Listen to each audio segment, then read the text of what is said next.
ನಿಮ್ಮ ದೊಡ್ಡ ಶತ್ರು ನಿಮ್ಮ ಬಾಸ್ ಆಗಲಿ ನಿಮ್ಮ ಪಾರ್ಟ್ನರ್ ಆಗಲಿ ಅವ್ರು ಯಾರು ಅಲ್ಲ. ಈ ಎರಡು ಕಿವಿಗಳ ಮಧ್ಯದಲ್ಲಿ ಇದೆಯಲ್ಲ ನಿಮ್ಮ ಬ್ರೈನು, ನಿಮ್ಮ ಮೈಂಡು, ಅದೇನೆ. ಸೊ ನಿಮ್ಮ ಮೈಂಡು ಯಾವಾಗಲೂ ನಿಮಗೆ ಸುಳ್ಳು ಹೇಳ್ತಾ ಇರುತ್ತೆ. ನೀನು ಸರಿ ಇಲ್ಲ, ನೀನು ರೆಡಿ ಇಲ್ಲ, ಇನ್ನೂವೆ ಬೇರೆಯವರೆಲ್ಲ ಏನು ಅನ್ಕೊಳ್ತಾರೆ. ನಮ್ಮ ಬ್ರೈನಿನ ಕೆಲಸ ನಮ್ಮನ್ನು ಸಂತೋಷವಾಗಿಡೋದಾಗ್ಲಿ, ಸಕ್ಸಸ್ಫುಲ್ ಆಗಿಡೋದಾಗ್ಲಿ, ಫ್ರೀ ಆಗಿಡೋದಾಗ್ಲಿ ಅಲ್ಲ, ಅದು ನಮ್ಮನ್ನ ಪ್ರೊಟೆಕ್ಟ್ ಮಾಡಕ್ಕೆ ಅಂತ ಇರೋದು. ಸೊ ಇವತ್ತಿನ ವಿಡಿಯೋದಲ್ಲಿ ಆ 7 ಸುಳ್ಳುಗಳು ಯಾವುದು, ಅದನ್ನ ಹೇಗೆ ಕಂಡುಹಿಡಿಯೋದು, ಆಮೇಲೆ ಅದನ್ನ ಹೇಗೆ ಬ್ರೇಕ್ ಮಾಡೋದು ಅಂತ.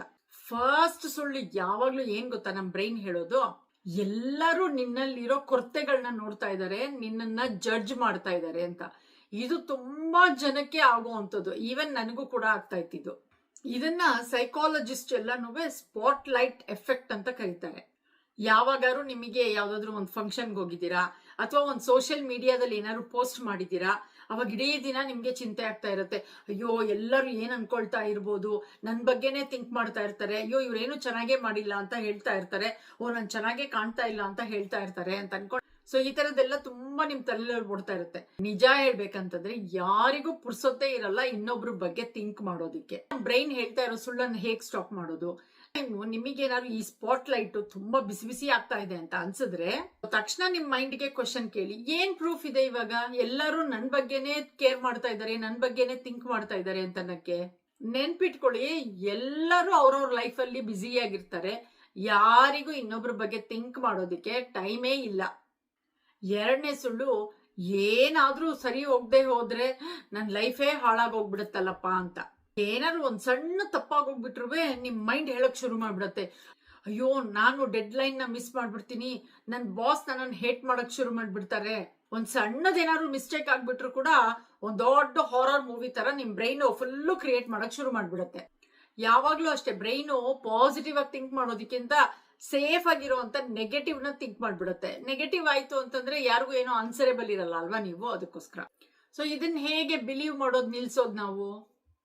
ಸೊ ನಿಮಗೆ ನೀವು ಕೇಳ್ಕೊಳ್ಳಿ, ಏನಾದ್ರೂ ವರ್ಸ್ಟ್ ಕೇಸ್ ಸಿನಾರಿಯೋ ಆಗೇ ಹೋಯ್ತು ಅಂತ ಅನ್ಕೊಳ್ಳೋಣ, ಏನಾಗ್ಬಿಡತ್ತೆ ನನಗೆ. ಸೊ ಯೂಶಲ್ ಆಗಿ ಏನಾಗುತ್ತೆ ಅಂದ್ರೆ, ಆ ಪ್ಯಾನಿಕ್ ಬಟನ್ನು ನಿಮ್ಗೆ ಬಿಲೀವ್ ಮಾಡು ಅಂತ ಹೇಳುತ್ತಾ ಇರೋದಕ್ಕಿಂತನೂ ನೀವ್ ಅದಕ್ಕಿಂತನೂ ಶಕ್ತಿಶಾಲಿಯಾಗಿದ್ದೀರಾ. ಅದನ್ನ ನೆನ್ಪಿಟ್ಕೊಂಡ್ರೆ ನೀವ್ ಈ ಸುಳ್ಳನ್ನ ಗೆಲ್ಬಹುದು. ಮೂರನೇದು, ನಮ್ ಬ್ರೈನ್ ಯಾವಾಗ್ಲೂ ಪರ್ಫೆಕ್ಟ್ ಆಗಿರ್ಬೇಕು ನೀನು ಅಂತ ಹೇಳೋದನ್ನ ತುಂಬಾ ತಲೆನಲ್ಲಿ ಕೇಳ್ತೀವಿ ನಾವು. ಸೊ ಈ ಪರ್ಫೆಕ್ಟ್ ಆಗಿರೋದು ತುಂಬಾ ಹೈ ಸ್ಟ್ಯಾಂಡರ್ಡ್ ಅಂತ ಅನ್ಕೊಂಡ್ಬಿಡ್ತೀವಿ. ಈ ಪರ್ಫೆಕ್ಟ್ ಆಗಿರ್ಬೇಕು ಅಂತ ಅನ್ನೋರ್ಗೆ ಯಾವಾಗ್ಲೂ ಮನ್ಸಲ್ಲಿ ಒಂದೇನೋ ಹೆದರಿಕೆ ಇರುತ್ತೆ. ಸೊ ನಿಮ್ಮ ಮೈಂಡು ಶೀಲ್ಡ್ ಮಾಡ್ತಾ ಇರುತ್ತೆ ನಿಮ್ಮ ಒಂದು ಫೇಲ್ಯೂರ್ ಇಂದ, ಎಂಬರೇಸ್ಮೆಂಟ್ ಇಂದ. ಇದು ನಿಮ್ ಮೈಂಡ್ ಯಾಕೆ ಮಾಡುತ್ತೆ ಅಂತಂದ್ರೆ, ನಿಮ್ಮ ಗ್ರೋತ್ ಆಗೋಗ್ಬಿಟ್ರೆ ನಿಮ್ಮ ಈ ಲೆವೆಲ್ ಅಲ್ಲಿ ಏನಿದ್ದೀರಾ ನೀವು ಅದನ್ನ ಬಿಟ್ಟು ಹೊರಗೆ ಬರ್ಬೇಕಲ್ವಾ, ನಿಮ್ಮ ಕಂಫರ್ಟ್ ಝೋನ್ ಇಂದ ಹೊರಗೆ ಬರ್ಬೇಕಲ್ವಾ, ಅದು ಆಗ್ಬಾರ್ದು ಅನ್ನೋದಕ್ಕೋಸ್ಕರ ಈ ನಿಮ್ಮ ಮೈಂಡ್ ಸುಳ್ಳು ಹೇಳ್ತಾ ಇರುತ್ತೆ. ನಿಮ್ಗೆ ನೀವು ಪರ್ಮಿಷನ್ ಕೊಡಿ, ಫಸ್ಟ್ ಟೈಮ್ ಮಾಡ್ತಾ ಇದ್ದೀನಲ್ವಾ ನಾನು, ಪರವಾಗಿಲ್ಲ, ಸ್ವಲ್ಪ ರಾಂಗ್ ಆದ್ರೂ ಏನ್ ತೊಂದರೆ ಇಲ್ಲ, ನೆಕ್ಸ್ಟ್ ಟೈಮಿಗೆ ನಾನು ಇನ್ನೂ ಬೆಟರ್ ಆಗ್ತೀನಿ ಅಂತ ಅನ್ಕೊಂಡು ಹೇಳಕ್ ಶುರು ಮಾಡಿ. ಆವಾಗ ನೋಡಿ ನಿಮ್ ಮೈಂಡು ಈ ಸುಳ್ಳು ಹೇಳೋದನ್ನ ಬಿಟ್ಬಿಡುತ್ತೆ. ಯಾವಾಗ್ಲೂ ಅಷ್ಟೇನೆ, ಮೆಸ್ಸಿ ಆಗಿರತ್ತೆ ಸ್ಟಾರ್ಟ್ ಮಾಡುವಾಗ, ಆಮೇಲಿಂದ ಪರ್ಫೆಕ್ಟ್ ಆಗ್ತಾ ಹೋಗುತ್ತೆ. ಪರ್ಫೆಕ್ಟ್ ಆಗಕ್ ಮುಂಚೆ ಯಾವಾಗ್ಲೂ ಫಸ್ಟ್ ಸ್ಟೆಪ್ ತಗೊಳ್ಳೋದು ತುಂಬಾ ಇಂಪಾರ್ಟೆಂಟ್ ಅಲ್ವಾ. ಸೊ ಫಸ್ಟ್ ಸ್ಟೆಪ್ ತಗೊಳಕ್ ಶುರು ಮಾಡಿ, ಆ ಅಂಜಿಕೆಯಿಂದ, ಆ ಭಯದಿಂದ ಹೊರಗ್ ಬನ್ನಿ.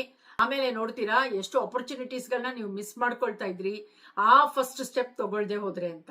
4ನೇ ಸುಳ್ಳು, ನೀನೊಬ್ಬ ಮೋಸಗಾರ, ಇವತ್ತಲ್ಲ ನಾಳೆ ಎಲ್ಲರಿಗೂ ಗೊತ್ತಾಗತ್ತೆ. ಅದೇ ಏನಾದ್ರು ನಿಮಗೊಂದು ಪ್ರಮೋಷನ್ ಸಿಕ್ತು, ಏನೋ ಒಂದು ದೊಡ್ಡ ಬಿಸ್ನೆಸ್ ಅಲ್ಲಿ ಚೆನ್ನಾಗಾಯ್ತು ಅಂತ ಆ ಖುಷಿನ ಸೆಲಿಬ್ರೇಟ್ ಮಾಡೋಕ್ಕಿಂತ, ಇದೊಂದು ಸುಮ್ನೆ ಏನೋ ಆಗೋಯ್ತು, ನಿನ್ಗೆ ಸುಮ್ನೆ ಲಕ್ಕಿ ಆಗೋಗ್ಬಿಟ್ಟೆ ನೀನು ಅಷ್ಟೇ ಅಂತ ಹೇಳಿ ನಿಮ್ ಮೈಂಡ್ ಹೇಳಕ್ ಶುರು ಮಾಡುತ್ತೆ. ನಿಮ್ ಮೈಂಡ್ ಯಾವಾಗ್ಲೂ ಕಂಪೇರ್ ಮಾಡುತ್ತೆ, ಓ ಬೇರೆಯವರು ಅಷ್ಟು ಚೆನ್ನಾಗಿದ್ದಾರೆ, ಅಷ್ಟು ಪಾಲಿಶ್ಡ್ ಆಗಿದ್ದಾರೆ, ನೀನ್ ನೋಡಿದ್ರೆ ಹೀಗಿದ್ಯಾ ಅಂತ ಅನ್ಬಿಟ್ಟು. ಸೊ ಇದನ್ನ ಸ್ಟಾಪ್ ಮಾಡೋದು ಹೇಗೆ, ಯಾವಾಗಾದ್ರೂ ನಿಮ್ ಮೈಂಡು ನಿನ್ ಕೈಲಿ ಏನೂ ಆಗಲ್ಲ ಅಂತ ಹೇಳಿದ ತಕ್ಷಣ ಮನ್ಸಲ್ಲಿ ನಿಮ್ ಕೈಲಿ ಏನೇನ್ ಮಾಡಿದೀರಾ ಸೊ ಅದನ್ನೆಲ್ಲ ನೆನ್ಪಿಸ್ಕೊಳ್ಳಿ. ಆಮೇಲಿಂದ ನಾನ್ ಇದನ್ನೆಲ್ಲ ಮಾಡಿದೀನಿ, ನನ್ ಮೈಂಡ್ ಸುಮ್ನೆ ಸುಳ್ಳು ಹೇಳ್ತಾ ಇದೆ ಅಂತ ಹೇಳಿ ರಿಜೆಕ್ಟ್ ಮಾಡಿ ಆ ಐಡಿಯಾನ. 5ನೇ ಸುಳ್ಳು, ಅಯ್ಯೋ ನಂಗೇನೋ ತುಂಬಾ ಗಾಬರಿ ಆಗ್ತಾ ಇದೆಯಪ್ಪ, ನಾನ್ ಯಾವ್ದಕ್ಕೂ ತಯಾರೇ ಇಲ್ಲ, ಯಾರು ನನ್ನನ್ನು ಇಷ್ಟಪಡಲ್ಲ ಅಂತೆಲ್ಲ ಫೀಲ್ ಆಗತ್ತೆ ನಿಮಗೆ. ಅದೇ ನಿಜ ಅಂತ ಅನ್ಕೊಂಡ್ಬಿಟ್ಟಿರ್ತೀರ. ಸೊ ಇದನ್ನ ಎಮೋಷನಲ್ ರೀಸನಿಂಗ್ ಅಂತ ಹೇಳ್ತಾರೆ. ನಮ್ದು ಒಂದು ಟೆಂಪರರಿ ಎಮೋಷನ್ಸ್ ಏನಾದ್ರು ಬಂದಿರತ್ತಲ್ವಾ, ಅದನ್ನೇ ನಾವು ನಂಬ್ಕೊಂಡ್ಬಿಡ್ತೀವಿ ನಿಜ ಅಂತ. ನನ್ನ ಜೀವನನೇ ಇಷ್ಟೇ ಆಗೋಗ್ಬಿಟ್ಟಿದೆ, ನನ್ನನ್ನ ಯಾರು ಕೇರ್ ಮಾಡ್ತಾ ಇಲ್ಲ ಅಂತ ಅನ್ಕೊಂಡು ನೀವೇ ನಿಮ್ ಮನ್ಸಿನಲ್ಲಿ ಅನ್ಕೊಂಡ್ಬಿಡ್ತೀರಾ. ಯಾವಾಗ್ಲೂ ಎಮೋಷನ್ಸ್ ನ ನಮ್ಮ ಮೈಂಡು ನಿಜ, ಆಮೇಲೆ ಇದು ತುಂಬಾ ಪವರ್ಫುಲ್ ಆಗಿದೆ ಅಂತ ಅನ್ಕೊಂಡ್ಬಿಡುತ್ತೆ. ಅದಕ್ಕೆ ಫೀಲಿಂಗ್ ಇಂದ ನೀವೇನಾದ್ರೂ ಒಂದು ಡ್ರೀಮ್ಸ್ ಅನ್ನ ಯೋಚನೆ ಮಾಡ್ತಾ ಇದ್ರೆ ಆ ಮೈಂಡ್ ಆಲ್ರೆಡಿ ನಿಮ್ಮ ಹತ್ರ ಇದೆ ಅಂತ ಅನ್ಕೊಂಡು ತಗೊಂಡ್ ಬರಕ್ಕೆ ಶುರು ಮಾಡುತ್ತೆ. ಅದೇ ತರಾನೇ ನೀವೇನ್ ಎಮೋಷನ್ಸ್ ಇಂದ ಹೇಳ್ಕೊಳ್ತೀರಾ, ಮೈಂಡ್ ಇದು ನಿಜ, ಇದು ಪವರ್ಫುಲ್ ಅಂತ ಅನ್ಕೊಂಡ್ಬಿಡುತ್ತೆ. ಇದನ್ನ ಸ್ಟಾಪ್ ಮಾಡೋದು ಹೇಗೆ? ನಿಮ್ಮ ಐಡೆಂಟಿಟಿನ ಆ ಫೀಲಿಂಗ್ಸ್ ಇಂದ ಬೇರೆ ಮಾಡ್ಬೇಕು. ಐ ಆಮ್ ಎ ಫೇಲ್ಯೂರ್ ಅಂತ ಅನ್ಕೊಳಕ್ಕಿಂತನೂ ನಾನೀಗ ಎಕ್ಸ್ಪೀರಿಯನ್ಸ್ ಮಾಡ್ತಾ ಇದ್ದೀನಿ ಆ ಸೋತೋಗಿರೋ ಫೀಲಿಂಗ್ ಅನ್ನ. ಸೊ ಈ ಫೀಲಿಂಗ್ ಗಳಿದೆಯಲ್ಲ, ಇವರೆಲ್ಲ ಒಂದು ಗೆಸ್ಟ್ ಗಳ ತರ ಬರ್ತಾ ಇರ್ತಾರೆ, ಹೋಗ್ತಾ ಇರ್ತಾರೆ. ಈ ಫೀಲಿಂಗ್ಸ್ ಇರತ್ತಲ್ಲ, ಇದನ್ನ ನಮ್ಮ ಮೈಂಡ್ ಒಳಗಡೆ ಪರ್ಮನೆಂಟ್ ಆಗಿ ಇರೋದಿಕ್ಕೆ ಬಿಡಬಾರ್ದು. 6ನೇ ಸುಳ್ಳು, ನೀನ್ ಗೆಲ್ಲಿಲ್ಲ ಅಂತಂದ್ರೆ ನೀನೊಬ್ಬ ಸೋತೋಗಿರೋನು. ಇದಕ್ಕೆ ಬ್ಲ್ಯಾಕ್ ಅಂಡ್ ವೈಟ್ ಥಿಂಕಿಂಗ್ ಅಂತಾರೆ. ಏನಾದ್ರು ಒಂದಿನ ಜಿಮ್ಮಿಗೆ ಹೋಗದೆ ಹೋದ್ರೆ ಅಥವಾ ಡಯಟ್ ಮಾಡ್ತಾ ಇರುವಾಗ ಒಂದೇನಾದ್ರು ಸಣ್ಣ ಪೀಸ್ ಕೇಕ್ ತಿನ್ಬಿಟ್ರೆ, ಸೊ ಅವಾಗ ನಿಮ್ ಮನ್ಸು ಹೇಳುತ್ತೆ, ಅಯ್ಯೋ ಬಿಡು, ಇವತ್ತು ಹೆಂಗು ತಿನ್ಬಿಟ್ನಲ್ವಾ, ಒಂದ್ ವಾರ ಪೂರ್ತಿ ನಾನ್ ಮಾಡಿದ್ದೆಲ್ಲ ಹಾಳಾಯ್ತು, ಸೊ ಯಾಕೆ ನಾನು ಪ್ರಯತ್ನ ಪಡ್ಬೇಕು, ಬಿಟ್ಟೇ ಬಿಡ್ತೀನಿ ಇದನ್ನೆಲ್ಲ ಮಾಡೋದು ಅಂತ ಬಿಟ್ಬಿಡತ್ತೆ. ನಿಮ್ ಮೈಂಡ್ ಯಾಕೆ ಇದನ್ನ ಮಾಡುತ್ತೆ ಅಂತಂದ್ರೆ, ಸೊ ಈಸಿಯಾಗಿರೋ ದಾರಿನಲ್ಲಿ ನಡೆಯೋದಿಕ್ಕೆ ಮೈಂಡ್ಗೆ ತುಂಬಾ ಕಂಫರ್ಟೇಬಲ್ ಫೀಲ್ ಆಗುತ್ತೆ. ಸೊ ಇದನ್ನ ಸ್ಟಾಪ್ ಮಾಡೋದು ಹೇಗೆ? ಯಾವತ್ತೂ ಇಲ್ಲ ಅನ್ನೋ ವರ್ಡ್ಗಳನ್ನ ನೀವು ಯಾವತ್ತಾದ್ರೂ ಒಂದ್ಸಲ ನಿಮಗೆ ನೀವೇ ಅನ್ಕೊಳ್ಳಿ, ನಾನ್ ಕನ್ಸಿಸ್ಟೆಂಟ್ ಆಗಿರ್ತೀನಿ ಅಂತ. ಸೊ ಆವಾಗ ನೀವು ಬಿಲೀಫ್ ಜಾಸ್ತಿ ಆಗತ್ತೆ.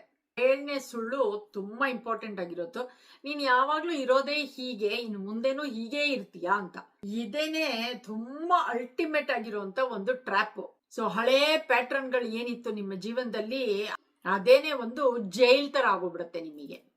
ಸೊ ನೀವು ಪದೇ ಪದೇ ಹೇಳ್ಕೊಳಕ್ ಶುರು ಮಾಡ್ತೀರಾ, ಅಯ್ಯೋ ನಂಗೆ ಯಾವಾಗ್ಲೂ ಗಾಬರಿ ಆಗ್ತಾ ಇರುತ್ತೆ, ನಂಗೆ ಯಾವಾಗ್ಲೂ ಹೆದರಿಕೆ ಆಗ್ತಾ ಇರುತ್ತೆ, ನಾನು ಯಾವಾಗ್ಲೂ ದುಡ್ಡಿನ ವಿಷಯದಲ್ಲಿ ತುಂಬಾ ಮೋಸ ಹೋಗ್ತೀನಿ, ನನ್ಗೆ ಯಾವಾಗ್ಲೂ ಏನು ಅಚೀವ್ ಮಾಡಕ್ಕಾಗಲ್ಲ. ಸೊ ಯಾಕಪ್ಪ ನಮ್ ಬ್ರೈನ್ ಹೀಗೆ ಹೇಳತ್ತೆ ಅಂತಂದ್ರೆ, ಬ್ರೈನ್ಗೆ ಪ್ರೆಡಿಕ್ಟಬಿಲಿಟಿ ತುಂಬಾ ಇಷ್ಟ. ಅದ್ ಯಾವಾಗ್ಲೂ ನೀನ್ ಪಾಸ್ಟ್ ಅಲ್ಲಿ ಹೀಗೆ ಮಾಡಿದ್ದೆ, ನೀನ್ ಹೀಗೆ ಮಾಡಿದ್ರೆ ನೀನ್ ಸೇಫ್ ಆಗಿರ್ತೀಯ ಅಂತ ಹೇಳ್ತಾ ಇರತ್ತೆ. ಸೊ ಇವಾಗ ಅನ್ನೋನ್ ಫ್ಯೂಚರ್ ಅಲ್ಲಿ ಸ್ಟೆಪ್ ಇನ್ ಮಾಡಕ್ಕೆ ಮೈಂಡ್ಗೆ ತುಂಬಾ ಭಯ ಆಗತ್ತೆ. ಅಯ್ಯೋ ಏನಾರು ಹಂಗಾಗೋಗ್ಬಿಟ್ರೆ, ಏನಾರು ಹಿಂಗಾಗೋಗ್ಬಿಟ್ರೆ ಅಂತ ಅಂದ್ಬಿಟ್ಟು. ಸೊ ಅದಕ್ಕೋಸ್ಕರ ಈ ತರ ಸುಳ್ಳು ಹೇಳಕ್ ಶುರು ಮಾಡುತ್ತೆ. ನಮ್ಮ ಪಾಸ್ಟ್ ತುಂಬಾ ಪೇನ್ಫುಲ್ ಆಗಿದ್ರು ಕೂಡ ಅದ್ರ ಕಡೆನೇ ವಾಲ್ತಾ ಹೋಗುತ್ತೆ ನಮ್ಮ ಮೈಂಡ್. ಸೊ ಇದನ್ನ ಹೇಗೆ ಸ್ಟಾಪ್ ಮಾಡೋದು ನಾವು? ಸೊ ಮನ್ಸಲ್ಲಿ ಗಮನ ಇಟ್ಕೊಳ್ಳಿ, ಯಾವಾಗ್ಲೂ ಪ್ರತಿ ದಿನಾನು ಒಂದು ಹೊಸ ಹಾಳೆ ತರ. ಸೊ ನಿಮ್ಮ ಪಾಸ್ಟ್ ಅಲ್ಲಿ ಏನಾಗಿತ್ತು ಅದು ನಿಮ್ಮ ಫ್ಯೂಚರ್ ಅಲ್ಲಿ ಕೂಡ ನಿಮ್ಮ ಡೆಸ್ಟಿನಿ ಆಗ್ಬೇಕು ಅಂತ ಏನಿಲ್ಲ. ನೀವೇನಾದ್ರು ಪಾಸ್ಟ್ ಅಲ್ಲಿ ಆಗಿದ್ದೇನೆ ತಿರ್ಗಾ ರಿಪೀಟ್ ಆಗ್ತಾ ಇರ್ಲಿ ಅಂತಂದ್ರೆ that's a different question. So ನೀವೇನಾದ್ರು ನಿಮ್ಮ ಜೀವನನ ಬದಲಾಯಿಸ್ಕೊಳ್ಬೇಕು, ನನ್ ಪಾಸ್ಟ್ ಅಲ್ಲಿ ಆಗಿದ್ದು ಆಯ್ತು, ಅಯ್ಯೋ ಹೋಗು ಪರವಾಗಿಲ್ಲ ಅಂತ ಅಂದ್ಬಿಟ್ಟು ಬ್ರೈನಿಗೆ ಹೇಳ್ಬಿಟ್ಟು ಹೊಸ ಹಾಳೆನಲ್ಲಿ ನಾನು ಇವತ್ತಿನ ದಿನದಿಂದ ನನ್ನ ಹೊಸ ಕಥೆನ ನಾನು ಬರಿತೀನಿ ಅಂತ ಹೇಳಿ ಮೈಂಡ್ಗೆ ಚಾಲೆಂಜ್ ಮಾಡಿ ನೀವು. ಅವಾಗ ನೋಡಿ ನಿಮ್ ಜೀವನ ಯಾಕೆ ಚೇಂಜ್ ಆಗಲ್ಲ ಅಂತ. ನೀವು ನಿಮ್ಮ ಮೈಂಡ್ ಹೇಳೋ ಅಂತ ಈ ಥಾಟ್ಸ್ ಗಳನ್ನ, ಈ ಸುಳ್ಳುಗಳನ್ನ ಖಂಡಿತವಾಗ್ಲೂ ನಿಲ್ಸಕ್ಕಾಗಲ್ಲ. ಅದು ನಮ್ಮ ಹ್ಯೂಮನ್ ಬ್ರೈನ್ ಇಂದು ಒಂದು ನ್ಯಾಚುರಲ್ ಪಾರ್ಟ್ ಅದು. ಆದ್ರೆ ನೀವು ಅದನ್ನ ನಂಬಬೇಕು ಅಂತಿಲ್ಲ. ನೀವ್ ಯಾವಾಗ್ಲೂ ನೆನ್ಪಿಟ್ಕೊಳ್ಬೇಕು, ನನ್ನ ಬ್ರೈನ್ ನನ್ನನ್ನ ಪ್ರೊಟೆಕ್ಟ್ ಮಾಡೋದಿಕ್ಕೆ ಈ ಜಾಲದಲ್ಲೇ ಇರ್ಲಿ ಅಂತ ಹೇಳೋದಿಕ್ಕೋಸ್ಕರ ಈ ವಿಷಯಗಳನ್ನ ನನ್ನ ತಲೆನಲ್ಲಿ ತುಂಬ್ತಾ ಇದೆ. ಇದು ನಾನು ನಂಬಲ್ಲ. 2 ವಾಯ್ಸ್ ಇರುತ್ತೆ ನಮ್ಮ ಮೈಂಡ್ ಅಲ್ಲಿ ಯಾವಾಗ್ಲೂ. ಒಂದು ಒಳ್ಳೆ ವಾಯ್ಸ್, ಅದು ಮೆಲ್ಲಗೆ ಹೇಳತ್ತೆ ಮೆದು ಧ್ವನಿಯಲ್ಲಿ. ಇನ್ನೊಂದು ವಾಯ್ಸ್ ಇದೆ ಅಲ್ವಾ, ಅದು ಜೋರಾಗಿ ಹೇಳತ್ತೆ. ಸೊ ಯಾವಾಗ್ಲೂ ನಾವು ಜೋರಾಗಿ ಏನ್ ಹೇಳತ್ತೆ, ಭಯ ಪಡೋದು ಏನ್ ಹೇಳುತ್ತೆ ಅದ್ರ ಕಡೆಗೆ ವಾಲ್ಬಿಡ್ತೀವಿ. ಅದೇ ಈ ಮೆತ್ತಗೆ ಹೇಳ್ತಾ ಇರುತ್ತಲ್ವಾ ಮೆದು ಧ್ವನಿಯಲ್ಲಿ, ಆ ವಾಯ್ಸ್ ಕಡೆ ನಾವು ಗಮನ ಕೊಡಲ್ಲ. ಅದ್ರ ಕಡೆ ಯಾವಾಗ ನಾವು ಗಮನ ಕೊಡಕ್ ಶುರು ಮಾಡ್ತೀವಿ ಆವತ್ತಿಂದ ನಮ್ಮ ಜೀವನ ಚೇಂಜ್ ಆಗ್ತಾ ಹೋಗುತ್ತೆ. ಸೊ ಈ ಮೆದು ಧ್ವನಿನ ಕೇಳಿಸ್ಕೊಳ್ಬೇಕು ಅಂತಂದ್ರೆ ಎವ್ರಿ ಡೇ 15 ನಿಮಿಷ ಆದ್ರೂ ಮೆಡಿಟೇಷನ್ ಮಾಡ್ಬೇಕು. ಸೈಲೆಂಟ್ ಆಗಿ ಕೂತ್ಕೊಂಡು ನಮ್ ಒಳಗಡೆ ಇರೋ ಅಂತ ಆ ಇಂಟೆಲಿಜೆನ್ಸ್ ನ ಕೇಳಿಸ್ಕೊಳಕ್ ಶುರು ಮಾಡ್ಬೇಕು. ಆ ಮೆದು ಧ್ವನಿ ಇದೆಯಲ್ಲ, ಅದು ನಿಮ್ಮ ಕ್ರಿಯೇಟಿವ್ ಇಂಟೆಲಿಜೆನ್ಸ್.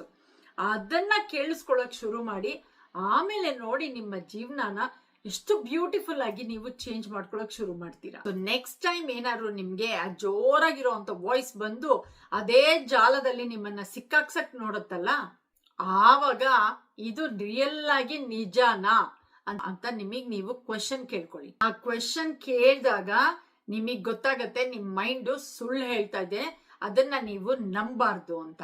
ಸೊ ನೀವೇನಾದ್ರೂ ಈ ವಿಡಿಯೋದಲ್ಲಿ ಇರೋ ಯಾವ್ದಾದ್ರು ಒಂದು ಸುಳ್ಳಿಗೆ ರೆಸೋನೇಟ್ ಆಗ್ತೀರಾ ಅಂತಂದ್ರೆ ಯಾವ ಸುಳ್ಳು ಅನ್ನೋದನ್ನ ಕಾಮೆಂಟ್ ಸೆಕ್ಷನ್ ಅಲ್ಲಿ ಹಾಕಿ. ಯಾವಾಗ್ಲೂ ನೆನ್ಪಿಟ್ಕೊಳ್ಳಿ, master your mind, master your life ಅಂತ ಆಗುತ್ತೆ. ಸೊ ಈ ವಿಡಿಯೋ ನಿಮಗೆ ಏನಾದ್ರು ಇಷ್ಟ ಆಗಿದೆ ಅಂತಂದ್ರೆ ಲೈಕ್ ಮಾಡಿ, ಕಾಮೆಂಟ್ ಮಾಡಿ, ಶೇರ್ ಮಾಡಿ, ಹಾಗೆ ಸಬ್ಸ್ಕ್ರೈಬ್ ಮಾಡಿ ನಮ್ಮ ಚಾನಲ್ಗೆ.